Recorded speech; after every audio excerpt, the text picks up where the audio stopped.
Почнувајќи од синоќа па се до 20 август, сите патишта ќе водат кон Охрид. По 51 пат градот ќе биде културна и духовна престолнина на светот, кој се насобра за да ужива во изведбите на врвните уметници. Нив годинава ќе ги има многу. Фестивалот го отвори покровителот председателот Ѓорги Иванов, кој пред полниот Антички и пред колегите од соседните земји, чиј домакин беше на дводневниот председателски самит, проговори за значењето на манифестацијата. Задоволството е дотолку поголемо, бидејќи годинава токму во Охрид сум домакин на третиот регионален председателски самит, кој ги потврдува нашите заложби за споделување, соработка и заедништво на патот кон нашата европска иднина. Верувам дека во таа решителност имаме и верен сојузник. Културата, уметноста и музиката како универзален јазик на човештвото. Одлична најава за грандиозната програма беше синоќа представениот мултимедијален спектакл Трилогија романа.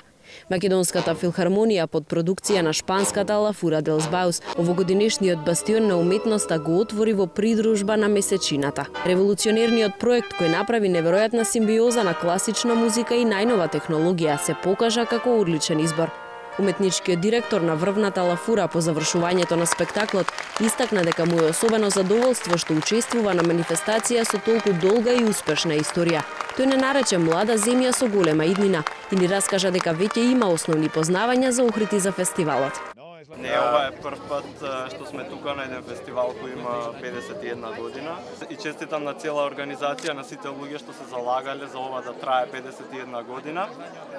Знам дека тука е првиот универзитет на Балканот формиран и тоа се забележува. Благодарам. А и што најавуваат селекторите на фестивалот за ова издание. Интенцијата е секоја вечер да имаме квалитетна програма со светски имиња. Се надевам дека овогодишното 51-во издание на Охридско лето ќе биде достоинствено како и во претходните 50 години и дека македонската публика, охридската публика ќе се горде на секое дело во овие 40 дена што следат. Инаку во наредните 40 дена уметност кои ќе ги преживува Охрид ќе продефилираат бројни светски познати имиња од музичката, драмската и ликовната уметност со повеќе од 40 содржини. Во древниот Охрид летово доаѓа најпродаваниот виолинист на светот Најджел Кенеди, руската пианистичка елита Володин, Гиндин и Березовски, 8 тенори од Русија, а ќе настапат и Владко Стефановски и Стефан Миленковиќ, како и Дуке Бојаджиев. Во делот на драмската уметност годинава многу класика, 3 домашни премиери и многу значајни гостувања, меѓу кои и оние на Јозеф Нач, иконата на модерниот театар на движење и истражувачкиот театар од Бергамо, Италија. Во секој сегмент неверојатно силни автори. Ќе ги чуеме мелодиите на Бетовен, Моцарт и Бах.